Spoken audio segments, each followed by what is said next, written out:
This is Monday with the Mayor. Today we're in Jasper with Mayor Terry Seitz. Terry, how are you doing today? Very well, thank you, and welcome. Nice to meet you. Thanks, you as well. So you have several projects going on in Jasper right now. Specifically, we were hoping to talk about the Jasper Cultural Center, the River Center, and then the Parklands. Well, So can you tell me a little bit about what's going on with the Jasper Cultural Center? You guys are having a demo day on July 16th. we are. The Cultural Center has been an activity that is very unique to Jasper. It is a blending of our community arts program, which we're the only city in the Midwest with an arts department. We have police, fire, street, parks, and arts, and we've had arts for over 45 years. Now we're taking our arts department and we're bringing it in a gallery space, in our educational space that are basically both small or off-site, and we're blending them with our Jasper Public Library into one entity. It's a wonderful place for creativity, for critical thinking. We see that being for research, makerspace. There's going to be many things that will contribute to not just quality of place, quality of life, but it literally the arts in the parks, or arts in the library have the same patrons. It's truly all ages, and they serve many people and a lot of free opportunities. But we also see that as being a gathering spot, a place where people can kind of just sit and do some research, think about businesses they want to launch, and we're very excited to have taken this far. It literally has been approximately 4 years in the making, and now we're ready to start demolition of the factory site. That site is called the Hoosier Desk site. That's what it was many years ago. That factory will come down entirely, and we're going to be starting demolition July 16th at 10 o'clock in the morning. And we look forward to that opportunity, and that will officially kick things off, and then things will start to progress from there. Okay, it sounds like it's going to be a very exciting, dynamic workspace. Do you guys have a estimated date that you would expect it to be done within the area? We look at probably starting after the demolition concludes, hopefully look at starting construction sometime this fall. And then to move forward, that would take approximately 2 to 2.5 years. So my best guess is late 2020, early 2021. That will make it altogether a 7-year project when you talk about that. But there are so many moving pieces. We have a core team of architects, engineers, library, arts, city that is truly involved and doing a lot of the day-to-day planning. We have attorneys involved because each entity has their own attorney. We have outside legal counsel, bond people that help us with the borrowing. It's a very complex thing. We have the state of Indiana involved in this, and tax credits and things too.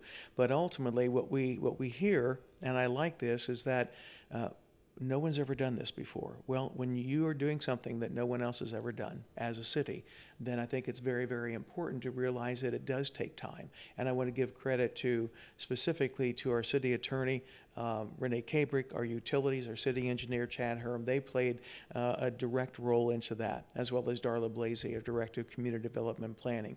They are active day to day. Throw in that with Kyle Rupert, our arts director, who kind of runs a lot of the soft entities related to that. He's not an architect, he's not an engineer, but he certainly knows what will actually serve best. Plus all the library folks. You cannot imagine how complex this has been, and yet everyone's gotten along just fine as we focus on that goal. Okay, and so a little bit something for people to gather and work indoors. You also have an outdoor opportunity coming up a little bit sooner. You guys are opening the Parklands of Jasper soon. That's correct. We will be looking at Saturday, July 7th. That morning we will have a dedication at 10:30, and that will be by invitation only, although the public would be welcome.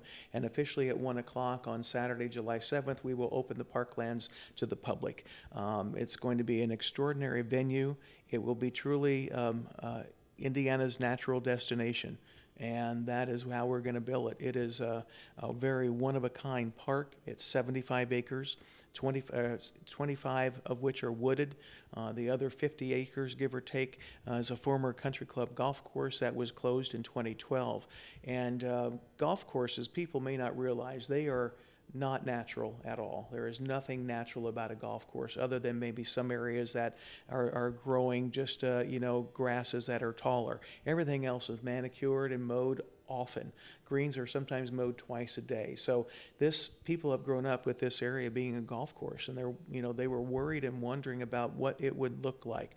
We chose a concept called managed meadows, which is minimal structure and more nature, but also we're populating it with wildflowers. We're populating it with some what I would call vegetation that would be more landscaping, planting a lot of trees in the open space that was the golf course. And all of that will take, my guess is, at least 2 years to mature. So while we were open, and you'll use the parklands, and there's a 2-mile trail, it literally will look its finest probably within a couple of years. We just ask people to be patient, but we've heard so many good things about it. If I could, I'd tell you about some of the features. Yes. Well, the 2-mile trail, again, goes into the wooded area. The wooded area has been private property. So literally, there's been no one on that property ever. And so there's the trail. We will have a pavilion, which is the one building on site. It will have a 2,000 square foot outside deck, which will overlook Otis Pond. Mike Otis Oding was a assistant park director for about 40 years and died suddenly a few years ago. And the area that you can fish in, the fishing pond, will be named after him. That's going to be dedicated the same day. And we're very proud of that. We miss Mike greatly, and it's something we wanted to do. So that pavilion will seat 130 at tables, or 160 if you use theater-style seating. The park is a park. So if you rent the pavilion, the park's still open. We have outdoor bathrooms and indoor. We have a splash pad very close to the pavilion for younger kids, and the water comes out of the rocks. We also have in addition to the trail, Memorial Hospital has provided us with 4 major exercise stations along the trail. They will be there the day of the grand opening to kind of share how to properly use that. And we also have other benefactors that have played a role in it too. We will have kind of a climbing feature as well as a balance feature. We have a musical park from the Jasper Kiwanis, of which there are outdoor instruments kids can play. We have a fort, 3-stage fort that's up in the woods of that play area for the children too. And then there's our signature bridge, which is part of the walking path.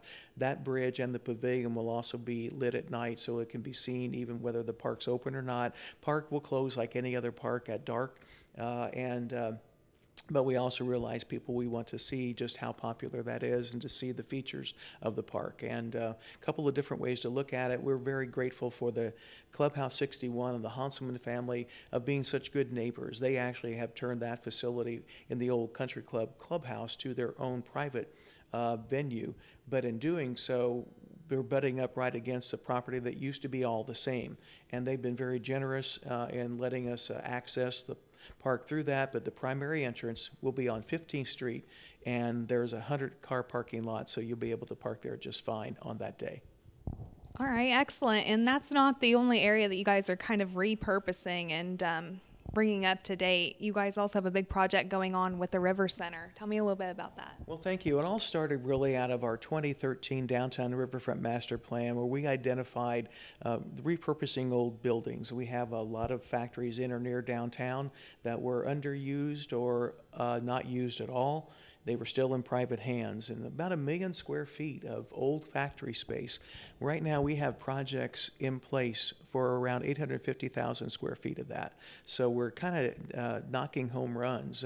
We started out with singles, and now we're hitting it out of the park in activities. With all the good that had been done in Jasper in prior years, in amplifying the riverfront and kind of restoring that, rebuilding or building a depot to scale of the original one. Our city was founded by the owners of the Enlow Mill. We rebuilt a mill in the river. We have a 2-mile river walk along the river. We still had an old factory. And we, of course, we have a train, the Spirit of Jasper, which is spiritofjasper.com. You can get tickets. Our first ride was over the weekend for our 2018 season, and it will sell out the rest of the year. So buy them early. How's that? Anyway, and that train. So, I mean, I don't have another city in the state of Indiana that has a passenger train. That's part of the city. But there was still an old factory there, and we worked very hard in identifying what we want to have done. And once we shared that vision, we had the opportunity to have developers come in, and the developer that chose to purchase the factory is a lady named Jane Hendrickson, Boxer Girl LLC, and she worked with developing River Center. So there's really two parts to River Center. One is the old factory space, which was Jasper Cabinet, and that will become on the first floor retail and commercial. So there'll be restaurants and things that will be in there, perhaps even brewery. We also look at having then 77 market rate apartments in the second and third floor. The separate structure from that is Marriott Hotel from General Hotels Corporation out of Indianapolis, but they're partners with River Center. And all together it will blend in. The city's going to be providing areas for parking lots to be built. We'll be doing some work in the river, and that will be explained a little bit later this spring. And then there'll be a lot of just a beautiful development, again, that will still be playing out over the next year.